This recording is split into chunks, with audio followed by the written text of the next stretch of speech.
a huge welcome and give a big applause to Natasha Bart and her talk, Finding the Beauty in the Digital Brick. Thank you.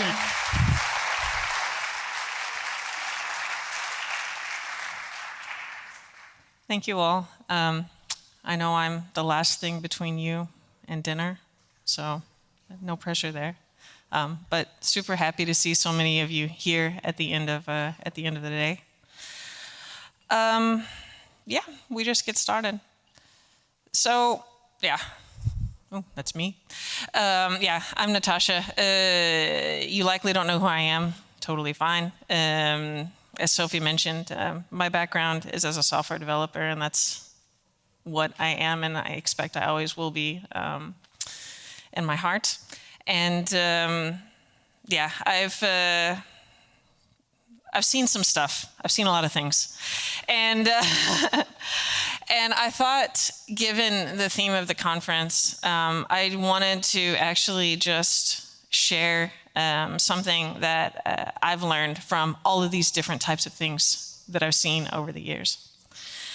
Because throughout the years and throughout my career, I found that even though my background is as a programmer, I find myself more fascinated by the solving of the problem than the problem itself. You know, the technical solution to a complex problem can in and of itself, of course, be fascinating in its own right. There's no doubt about that. But in my view, so are, and maybe even more so, are the people and the organizations behind them. Like, why are software development organizations so difficult to make work well? Well, there's first and foremost the fact, right, that they're developing software. I think we all have seen this one before. And while software itself is a physical thing, or rather it's a digital thing, but it's a concrete thing nonetheless, the solution to software engineering problems are largely conceptual. And what is an appropriate or maybe even the best solution to a given problem can be heavily debated among skilled developers. You know, we have technical domains and concepts that are able to almost build a cult-like or religious following, and sometimes they conflict with one another. Technology also changes. It evolves so quickly that the solution we build to solve a problem right now can easily be outdated in a rather short time frame. And in my view, all of these things point to why software development as a practice is just really, really hard. Especially when we're not just talking about like hobby programming, but we're talking about the full Monty, the full-scale production, end-to-end software development and delivery. But I think that there's also another element here, and it's one that is maybe not talked about as much. Maybe because it's difficult or rather sensitive, but it's about software developers themselves, the people. What kind of creatures are they? What really motivates them? Not externally, but intrinsically. And perhaps most importantly, and the main point of this talk, is what kind of pitfalls are they prone to? But before we dive into that, let's just go back for a moment to software development. Because I really believe that it's a certain type of people that want to do this day in and day out for a career. There's something about people who are attracted to doing this for a living. If I look at myself, like, I've been super, super lucky. I've had the chance to work with very different fields of engineering over the years. When I was very young, I was really interested in robotics. And actually, when I went to university, it was to study electrical engineering. It was in that process that I realized that, like, programming the microcontroller to make it move was more interesting than building the robot. So I decided probably I should go into software and decided to get a degree in computer science instead. Many years ago, I'll tell you a story. Many years ago, I worked at a company that built miniature fiber optic spectrometers. If you don't know what that is, it doesn't really matter much to the story. In this case, it's like a device that's anywhere the size of like maybe a mobile phone to like an Xbox. I come from the gaming industry, so. And it takes a sample of light shown through a material into a fiber optic cable, and it splits the light with a prism, and then it measures the intensity of at each wavelength of light. And with that data, you can tell interesting things about that material, like, what is it made of? These devices at the time, they communicated over USB because, the data had to be collected from this device, stored on a computer and processed. And that caused a lot of challenges for like a lot of industrial applications or even certain laboratory setups. You can imagine trying to work in a lab and having several meter-long USB cables like going all over the place. So long story short, I worked on a project to make an embedded device that could wirelessly send spectral data over the network. The device ran a version of embedded Linux, and given my background, of course, that part was super straightforward and very simple for me. But in this process, I also got to work a lot with electrical engineers because the device needed power and it needed to communicate with the spectrometer. And I got to work with mechanical engineers because the device needed a special casing that it fit onto the spectrometer. It was like a peripheral to this hardware, and it allowed the wireless antenna to be at a certain angle, and it had to pass like FCC and CE mark testing and all of this stuff. There's a point to this story, I promise. Despite having studied electrical engineering myself, it was actually in that project that I came to realize something about software engineering that I think is really significant. Software engineering is a form of engineering for sure, but it's also very much unlike other forms of engineering. You see, when an electrical engineer needs to solve a problem, he doesn't just like walk up to the workbench and start soldering stuff together. He researched, he simulated, he designed. He did all of that first before he started implementing something, and he was also able to have a rather high level of confidence about at least whether the basic circuitry was going to work before he actually tried it. So this way of working, like, there's an element of creativity to it, no doubt, but there's also much more of a hard science element to it. And therefore, I believe that other forms of engineering are harder fields of engineering. Not harder in the sense that they're more difficult, but that they're more based in hard sciences. They're perhaps more straightforward in some ways. They're also perhaps more clearly constrained. And in my view, the explanation behind this is rather simple. Like, we understand a lot about how the laws of physics work, and they generally work in a fairly predictable manner. They don't tend to change. But there's something different about creating software, something that I think is uniquely beautiful. While I do believe that from a maturity perspective, software engineering is behind other fields of engineering, to be fair, it is also younger. I also believe that it's just inherently different. Yes, you have to utilize analytical and problem-solving skills as a software developer, but you also have to use your creativity, and perhaps most importantly, your intuition. In other words, you could say there's an art to it. I believe that creating software is simply artistic to a degree that we don't typically see in other forms of engineering. Now, Michelangelo is famously quoted as saying, "I saw the angel in the marble and I carved until I set him free." I have no idea if Michelangelo actually said that or not, but it's a really good quote. Now, I don't generally recommend sitting down and just coding with no thought behind it, no design or plan. Like, that's where the whole blend of being an art with science comes into play, and we can get into like nuances of software development versus software engineering, and we can go on long tangential discussions about design and development methodologies and all of that. But when you think of the way that software development practices have changed so significantly in such a short period of time, how we understand the value of an iterative, adaptive approach to creating software solutions. I'm not gonna maybe say the word agile. I don't want you all to cause a panic and run out the door. But this rapid evolution of our craft, it's only possible due to this fluid, artistic nature of it, and in my opinion, because we're not bounded by these rather well understood and concrete laws of our physical world. The Oxford Dictionary defines art as the expression or application of human creative skill and imagination, typically in a visual form, such as a painting or a sculpture. It also refers to engineering as the branch of science and technology concerned with the design, building, and use of engines, machines, and structures. If you're from Copenhagen, like anybody else from Denmark? Yay.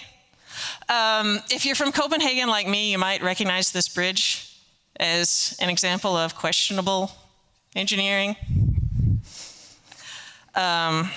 Yeah, we have some national jokes, and this bridge is definitely one of them. So if you see software development or engineering or whatever you prefer to see yourself as doing as a blend of science and art, that also means that software developers are, at least to some degree, also artists, right? So that leads me to the artist and the ego.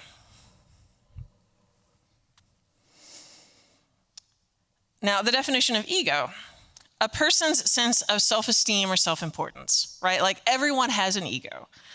I would be so bold as to say that artists often have a larger ego because it's necessary to their work.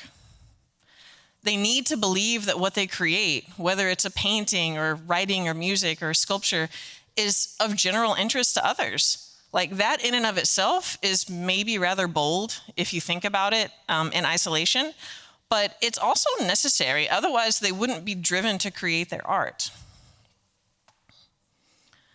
Now, if you create software, you're also an artist, and you also need a healthy dose of ego. Like, you need at times to believe that you can be the one to do it better. Like, it'll help you fuel your creativity.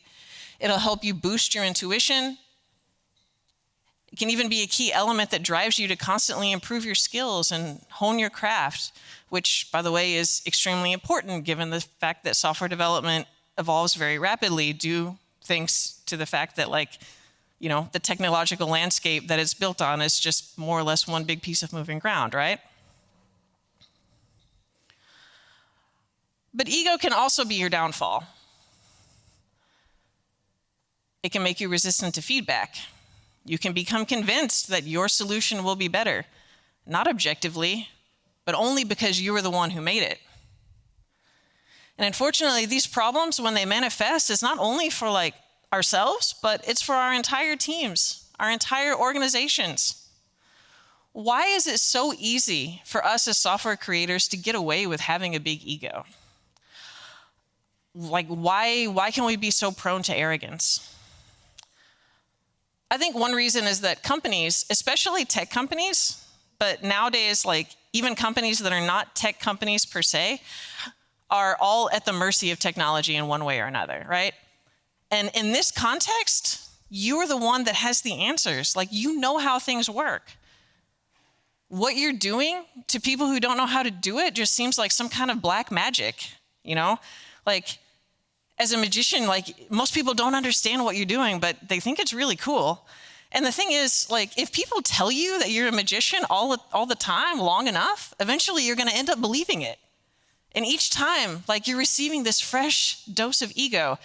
And if that goes completely unchecked, then that can lead to all kinds of problems.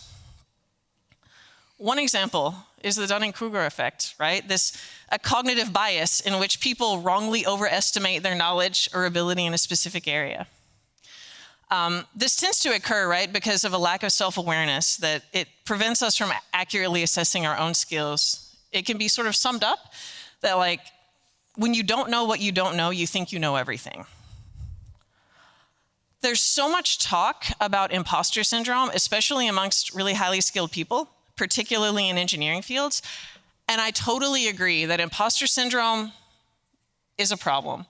But what I actually think we don't talk about enough is the Dunning-Kruger effect. Like, quickly, there's 4 stages of the Dunning-Kruger effect, right? The first is what we call unconscious incompetence, where you're ignorant of what you don't know. The second, conscious incompetence. You're aware of what you don't know, but you haven't started to take steps yet to start to learn more.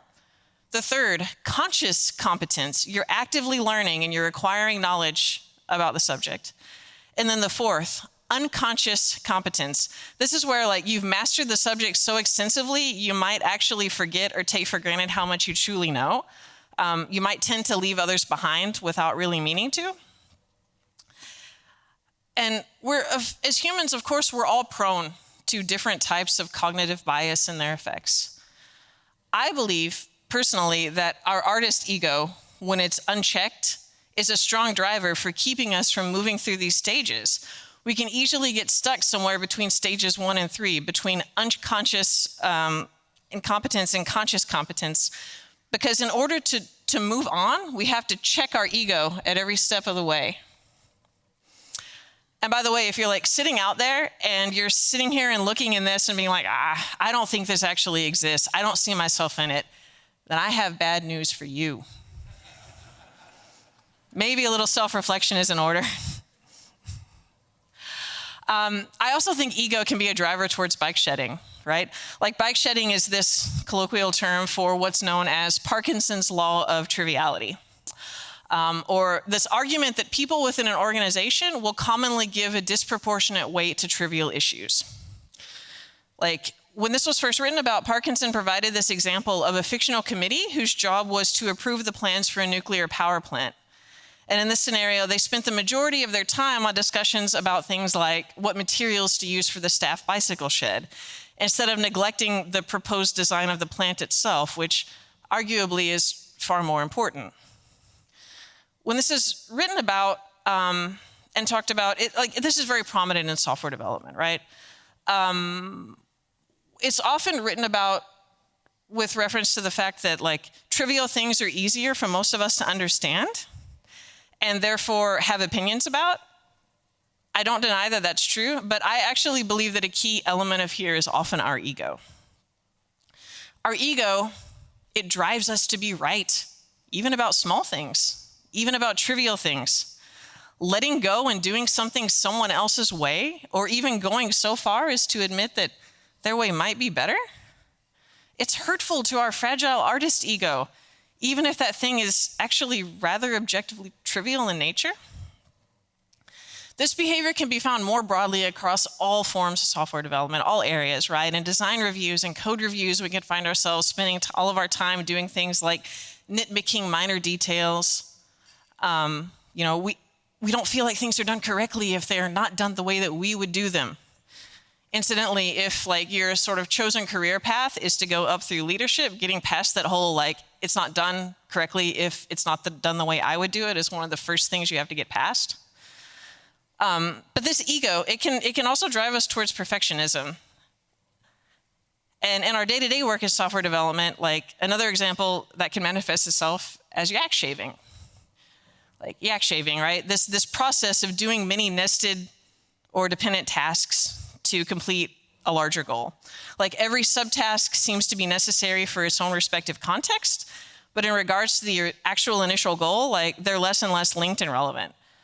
So you sort of end up with this unbounded number of subtasks because you were trying to complete the initial goal, but every subtask comes with new requirements and new subtasks, and then the final goal is even further away than before. To give like an example one could relate to, like, let's say instead of like, we need to add a small text field to a specific front-end form. So in order to do that, well, we need to find the best design pattern. And in order to implement that, we need the best library. In order to use that, we need to update the package manager. And if we're updating the package manager, then there's other tooling we should also update at the same time. And then we also need to update the database connector. And like we were just trying to put a field into the front end. Some of you are looking like you've been called out. Now, if you want to spend your time shaving a yak, like I'm not going to be the one to stop you, but I'd like to point out something. You're not only an artist, you are also an engineer. You're a scientist. You are, in fact, not creating a painting or a sculpture or something that is to be admired for its beauty alone. You are creating software, and software does something. It can be something that is a form of art or entertainment, like a video game. It can be something that solves a problem in society or makes someone's quality of life better. It might be something big, it could be something small, but there's a key theme here, no matter what the type of software is. Until that software you have written is out there in the world, in the hands of a user actually being used, it has not created any value in the world. Not to anyone other than perhaps yourself, or more specifically, for your own ego. You see, the artist in you, I know, might really hate to have this pointed out, because you find beauty in what you created, but software doesn't serve a purpose if it doesn't create value, if it doesn't deliver value to a user, to a person. So I spent a decade myself in the video game industry, right? I'm very, very familiar with the concept of valve time. There are a lot of reasons why software development projects are always difficult and they're late and they're over budget, but the reality is you need to not only make good software, you need to deliver it, and people need to be using it before you have created value in the world. And as both an artist and an engineer, that means you have to keep your ego in check. And if you have to find the right balance between artistic perfection and pragmatism in your work in software development. So I live over the bridge just north of Copenhagen in Denmark. And in Denmark, probably because we're a small country, we tend to be rather patriotic about things that are Danish that have become very global. And as the mother of 2 kids who are 4 and 6, one of those things that is a recurring theme in our house is Lego. Now, Lego is really, really cool. Really cool. Because with a number of simple bricks, you can build hugely complex things. This is my youngest son, a couple of years ago, admiring a, dare I say it, piece of art at Lego House in Billund. Now, the point that I want to make here is that while there's a time and a place for painstakingly carving the angel out of the marble, the reality is that we also need to ship software into the hands of users to create value out in the world. And much of real-world software development is, or I would argue should be, more like building with Lego than chiseling marble. But the good news is that the artist in you can still be satisfied. You can still create hugely complex, beautiful solutions without building every piece from the ground up. We have accepted this when it comes to a lot of basic things. I mean, our most commonly used languages all have, of course, a number of standard libraries and frameworks. Even the fact that we have modern languages in tech stacks to begin with, we're not all like sitting here writing everything in assembly, right? But even so, we can still fall prey to all of the yak shaving and the not invented here and the I can do it better, sometimes out of necessity, but often because our inner artist ego is screaming louder than our pragmatic, rational thought. At various intervals in your career, you will face the question, possibly at a rather significant scale, should I build or should I buy? There's obviously not a single answer to this question, but given the different types of organizations I've worked in and the different roles that I've played, I can share a few things that at least I try to consider. The first, remember that if you make it, you own it. And owning it comes with a cost. A direct cost of development time and resources, but also an opportunity cost of that development time and those resources not being spent on solving the actual problem that you should be focusing on. You might believe that you will be faster if you develop your own framework or library or whatever, because you know it. It's customized to what you need. Your ego might be convinced that it's arbitrarily better than other solutions that exist to solve the same problem. But the thing is that your software, I'm sorry to say, is just software, with all of the upsides and all of the downsides and the additional key limitation, by the way, that you and only you know it. It can be great from a learning perspective to make your own tools, your own frameworks, but the thing is, that doesn't necessarily mean that you should use them in production solutions. Last year I joined the board of directors for a company that works online retailing space and is built around a tech platform that was started originally in PHP. And it's been many, many years since I did any PHP development myself. So in an effort to do due diligence to my role, trying to help guide this company, I started diving into what has been happening in the PHP world. And in this process, there was a blog post that was so simple, but it really stuck with me. There was a guy by the name Elad Gassner who was learning Laravel, right, the open source PHP framework. And in this journey, he really wanted to understand like how it worked under the hood. And so he thought making his own framework would be a good way to learn. So he spent a lot of hours like researching and developing and trying different things. And eventually he had his own custom framework up and running. Like, hooray, he made a thing. And of course, like, he spent a lot of time making this thing, so he was excited to start using this in all of his projects. But as he began to use it more and more, he eventually realized that, sadly, it has a lot of flaws. Like, there were bugs that he hadn't noticed, features they didn't work as intended, had performance issues. And of course, he tried to fix these things, but it quickly became apparent that maintaining this framework was actually a full-time job in and of itself.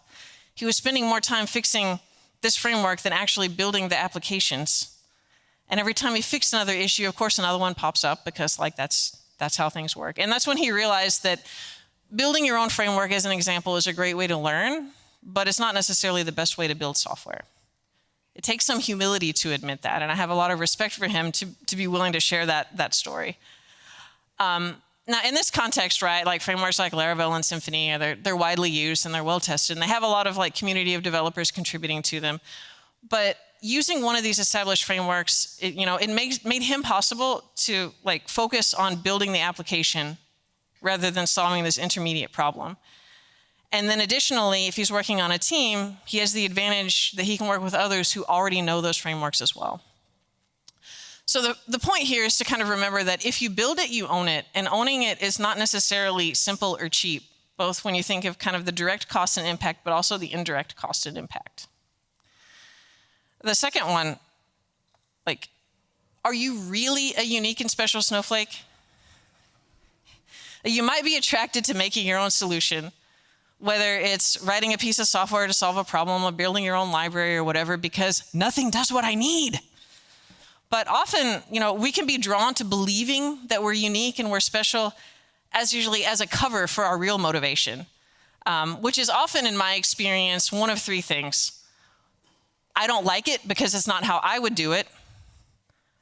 I don't understand it, or I don't trust it because I didn't make it. So like, what is your real motivation? I don't want to get like too specific, but some years ago, I watched a huge project blow up because someone in the project was insistent on using their own framework. I keep using the frameworks in this talk just because like it's a technology domain that's very prone to these pitfalls, and it's something that we can all relate to despite what our particular like more specific technical backgrounds are. But this guy, he was insistent that none of the solutions that already existed were good enough. And the needs of the problem were too specific. And existing frameworks weren't performant enough, and he didn't like the API design, and they weren't tailored to this particular problem at hand. And so, of course, instead of using any of these existing well-documented open frameworks that everyone on the team already had experience with and trying to adopt them, the whole organization should use his own solution to this problem.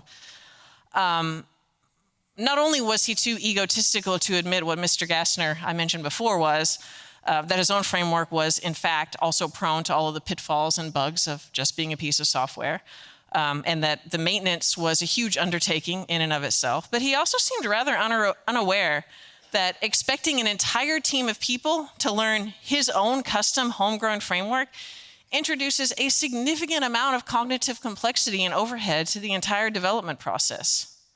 Like, everyone moved slowly, collaboration on the team like completely failed. Long story short, eventually the team broke up because nobody could get past this guy's ego, and the project as a whole failed.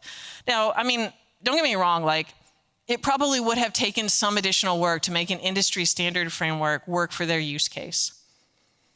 But it would have had the advantage that the project probably wouldn't have completely collapsed, or if it did, it wouldn't have been simply because of this one guy's ego. So the second point here is just like take some time to honestly ask yourself how much of a unique and special snowflake you really are. What is your real motivation? Third, consider what your core competencies are. Like, as a developer, as a team, as an organization, as a company, are those the same competencies you actually need to solve this intermediate problem? For any organization, right, your core competency refers to the capabilities, the knowledge and skills and resources that constitute like your defining strength. An organization's core competency set should be ideally distinct. It shouldn't be so easily replicated by others. And from a business perspective, whether you're working as part of a larger organization or as a freelancer, here's a tip. Like, your core competencies are what you want to spend the vast majority of your time doing. Thinking about this on the individual level, when you stray away from spending your time using your core competencies, then you're also neglecting your skills, your practice as an artist. For example, if you're a sculptor, then it's probably not a bad idea sometimes to experiment with other forms of art, like painting or maybe even music. Doing so might make you a better sculptor. It will help you exercise and hone your artistic thought and your creativity. But the thing that will, in fact, make you a better sculptor, and the thing that you can do better than most other people, is in fact sculpting. So you should be spending the majority of your time doing that. This is true for solving technical problems as well. Like, I believe that if you have a good fundamental knowledge and you've trained your brain to analyze and work in the right way, you can eventually tackle most technical domains. But with more experience and skill, the nuances of specific tech stacks and technologies, they'll of course still matter, but they'll matter less in the bigger picture in the long run. But you will have an area, whatever it is, a skill set, a domain where your brain and your combination of experiences will allow you to create the most value. That's what you should spend your time doing. You should be solving a problem by developing software to create value in the world, not over here shaving a yak. And as an organization, you face also a practical problem, right? Like, the technical skill sets that you built into the organization, they might not be the same skill sets that you need to solve this intermediate problem. And then you need more people. And remember from before, right? There's a cost to building and maintaining your own solution, both a direct cost and an indirect cost. Then lastly on this slide, consider the time to value. Right? In the world of SaaS business models, we'd like to talk about the related customer value realization moment as the aha moment, right? That's in the most simplest terms, this refers to how much time it takes your customers or your users to see real value from a product after they've acquired it. So from a development and a delivery perspective, we want to try to optimize for as short of a time to value as possible. Which means that your users should ideally see the benefits right away. But if we take a step back and set aside other potential questions about value creation, let's not talk about the quality of the software, or have you chosen a good user-centric approach to solving a problem that somebody actually needs solved and all of that. Remember what we talked about early on. This is all moot if you're delayed in getting the software out the door because you're busy shaving a yak and painting the bike shed and trying to make that next great standard framework for your favorite programming language. Time to value matters to your company because you are part of a business, and it matters to you as an artist because your art is actually software, and software hasn't created value in the world if it's not being adopted by a user and they haven't had their aha moment. So I've talked about how I see software development in the real world often as this Lego building exercise, and why that is both artistic but also value creating in a pragmatic way. But there's also another element of pragmatism to consider. And it's not just about how we do things, but it's related to time. So consider that when you're making software, you're solving a problem that you understand in a specific way with the knowledge and skills that you have at that particular moment with that version of the technology and the tools that you have available to you at that specific point in time. But guess what? Things change. So let's talk about how we build for the future. In a pragmatic way, but still as the artist we are in our core, developing software with what I call an open mindset is key. Also to making a lasting impact as an artist. And there's a few reasons why. One is that your software will outlive you. Maybe not outlive your lifetime, but at least outlive that phase of your life in which you made it. Just a few months ago, I got added on LinkedIn by someone who found my name in the header files of the source code for that embedded Linux application I mentioned way back at the beginning of this talk. I wrote that code back in 2007, unmarried, living in a different country on a totally different phase of my life. But that code is still being used and being integrated with and being maintained. The second reason is that your software needs to interact with a larger ecosystem. When we think now of the concept of like software ecosystems, we often think of how a specific ecosystem strategy has allowed certain platforms, like or companies like and the companies that back them to achieve massive success. Like more traditionally, like you might think of the Android ecosystem or Apple and iOS, or if you come more from the corporate side, then Salesforce might jump to mind. But I would argue that with the rate at which our interconnected digital world is constantly evolving, like you have to assume that your solution is going to be part of a larger, still undefined ecosystem. You will eventually need to interact with data or user and identity management systems and all kinds of things that you may not have thought of currently in order to make a user experience that works, not only right now, but also in the future. And that's only possible in a future-proof, scalable way by developing for openness and ideally through open standards. And third is that you cannot predict the future. Software development has changed so much over the years, even in just like, the last decade. We have all kinds of tools and frameworks that we didn't used to have. Like lots of things are easier, they're more performant. We have new, better workflows. We have like libraries for all kinds of conceivable actions, like architectures and languages are more accessible, they're more scalable. But more importantly, the ways in which we build our software solutions, the ways in which we develop, deploy, and operate software, like that has changed. Whether it's the evolution away from the old waterfall methodologies, whether it's increased automation or the journey to the cloud, we develop software very differently now than we did not that long ago. And I don't know for certainty like what is going to change in the future, but I'm quite sure that 10 years from now, our industry and our craft will have continued to evolve. The constraints that we work with evolve all around us as well, right? Like we have ever increasing regulations about how digital solutions have to work, how our data must be protected, even what carbon footprint our solutions operations are allowed to have.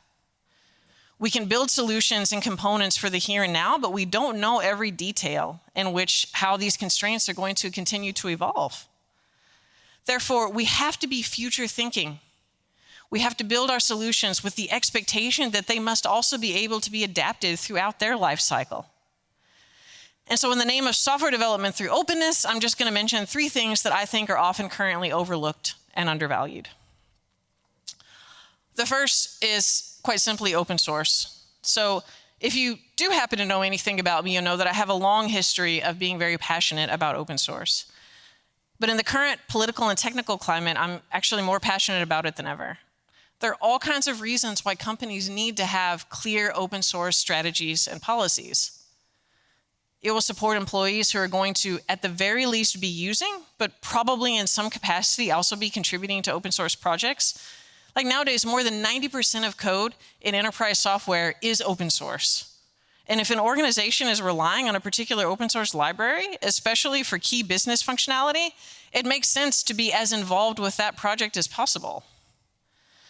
The more contributors a project has, right, the more ideas it benefits from. Companies have to be careful to not miss the opportunities to harness this larger community, the larger open source group mind. Remember that we talked about earlier about productivity problems that come with not invented here. One of them being that like you have a thing that no one knows except the person who made it. The opposite advantage comes from open source, that you get to supplement your organization and your team's resources with an entire community. The second thing related to the ecosystem element that I mentioned earlier, open API. Like your software is part of a larger ecosystem. Think about how to act responsibly within that ecosystem. How should you communicate or expect to communicate with others? I myself am really a huge believer in adhering to open API standards.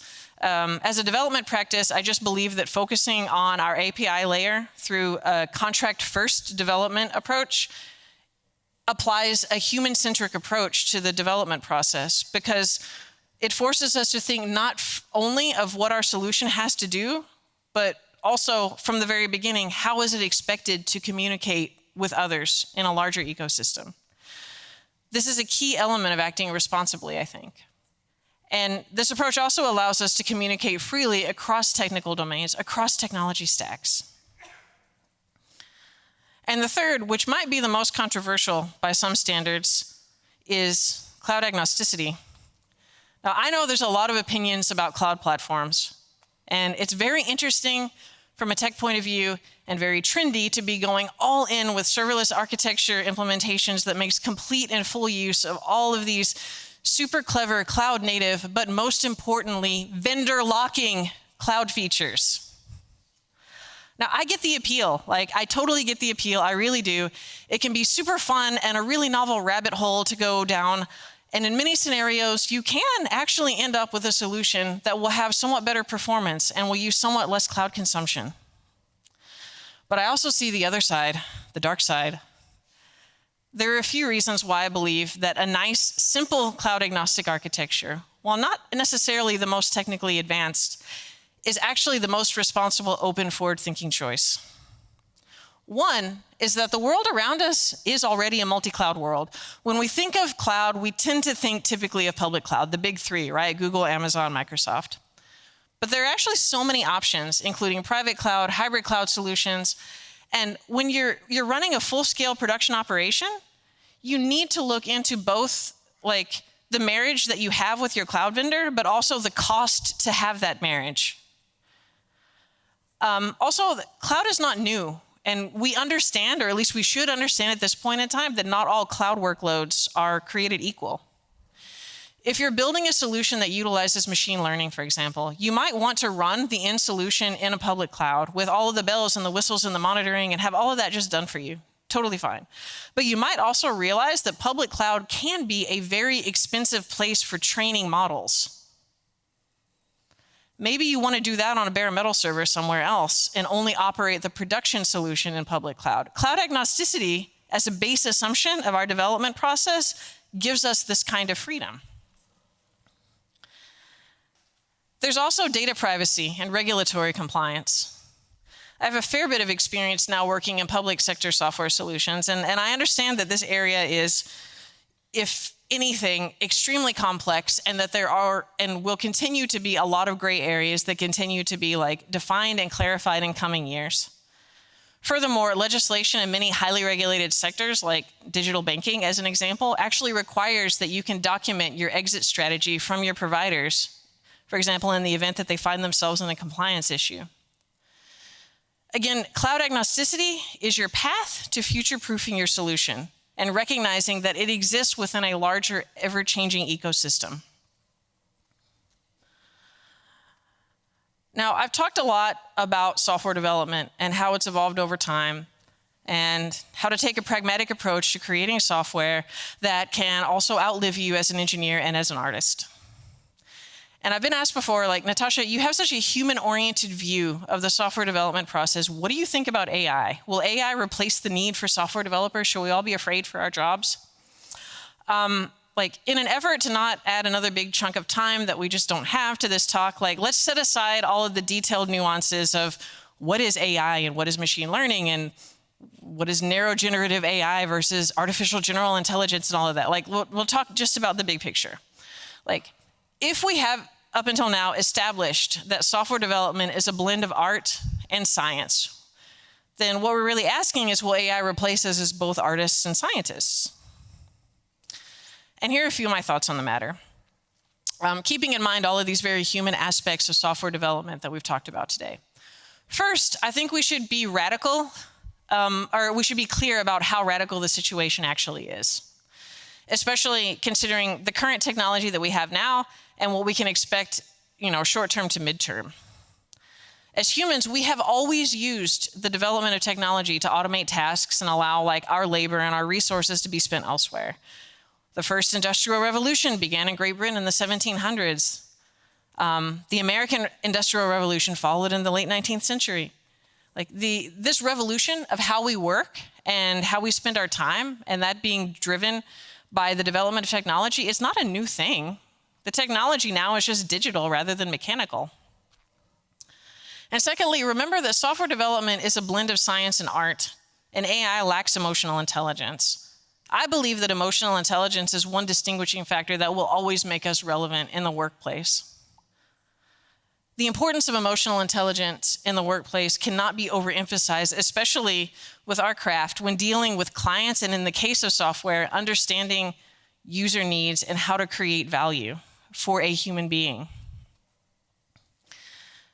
There is a core creative element to software development, and when brainstorming creative concepts and ways of doing work, AI just lacks this human ability because it can only work with models that it has been given and the data that it has been trained on.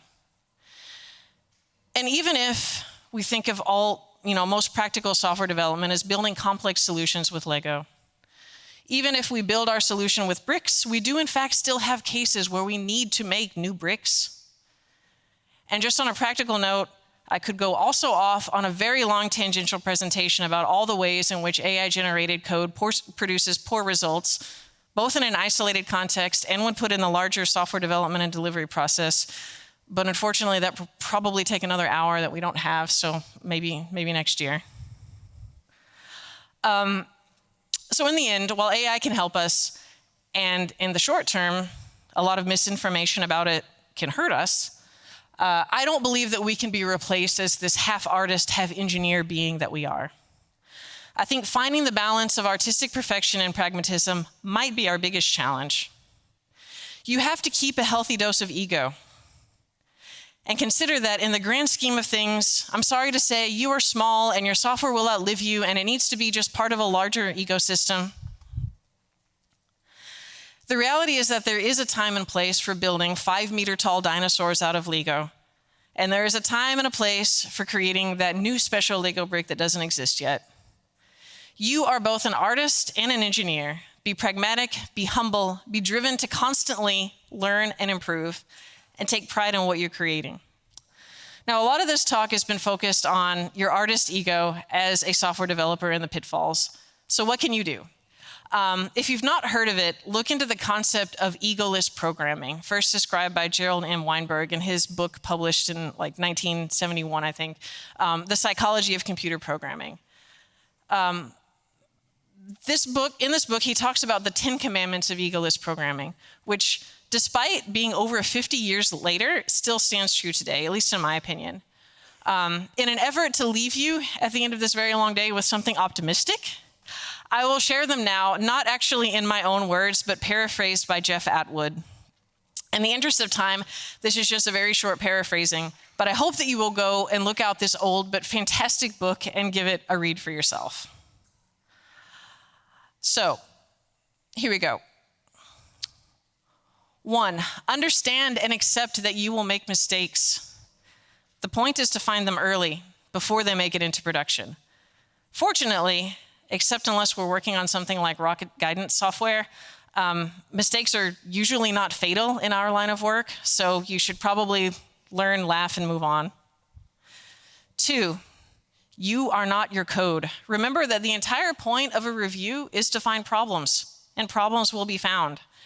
Don't take it personally when one is uncovered. 3, no matter how much karate you know, someone else will always know more. Such an individual could actually teach you some new moves if you're willing. Seek and accept the input from others, especially when you think that it's not actually needed. 4, don't rewrite code without consultation. There is a fine line between fixing code and rewriting code. Know the difference and try to pursue stylistic changes within the framework of a code review. Don't be over here acting like a lone enforcer. 5, treat people who know less than you with respect, deference, and patience. Non-technical people who deal with developers on a regular basis almost universally hold the opinion that we are prima donnas at best and we are crybabies at worst. Don't reinforce this stereotype with anger and impatience. 6, the only constant in the world is change. Be open to it and accept it with a smile. Look at each change to your requirements, platform, or tool as a new challenge instead of an inconvenience that you need to fight. 7, the only true authority stems from knowledge, not from position. Knowledge engenders authority, and authority engenders respect. So if you want respect in an egoless environment, cultivate knowledge. 8, fight for what you believe, but gracefully accept defeat. Understand that sometimes your ideas will be overruled. Even if you do turn out to be right, don't take revenge or say, I told you so, at least not more than a few times. And don't make your dearly departed idea some kind of a martyr or a rallying cry. 9, don't be the guy in the room. Like the guy coding in the dark office, emerging only to buy a cola, like that guy is out of touch, he's out of sight, he's out of control. He doesn't have a place in this modern, open, collaborative environment. And 10, critique code instead of people. Be kind to the coder, not to the code. As much as possible, make all of your comments positive and oriented towards improving the code. Relate comments to things like local standards, program specifications, performance improvements. Now, to sum up the concept of egoless programming here, I want to be clear. This doesn't mean that you should participate in programming without having an opinion or doing it in some disinterested, apathetic way. We talked earlier about how some degree of ego is important. It's what's going to help drive you and give you an identity. But the self-orientation that comes from not keeping the ego in check is destructive to your team, to the task at hand, and ultimately to yourself. And in the name of super cool things that come from Denmark, I will remind you about Bjarne Strostrup. He was just trying to make writing good programs easier and more pleasant for the programmer, so he made C with classes. Now, I don't know if he really believed or knew from the beginning that what he was creating would ultimately have such a fundamental impact on modern language design and on programming paradigms in general. Who knows? He might have actually just started out by shaving a yak. Sometimes we do need to spend some time doing that too. Thanks for this evening. If you would like, please connect with me on LinkedIn. And if you would like to get a hold of me after this talk, of course, you're welcome to reach out. Yeah, thanks for spending the last hour with me. And please have a great evening.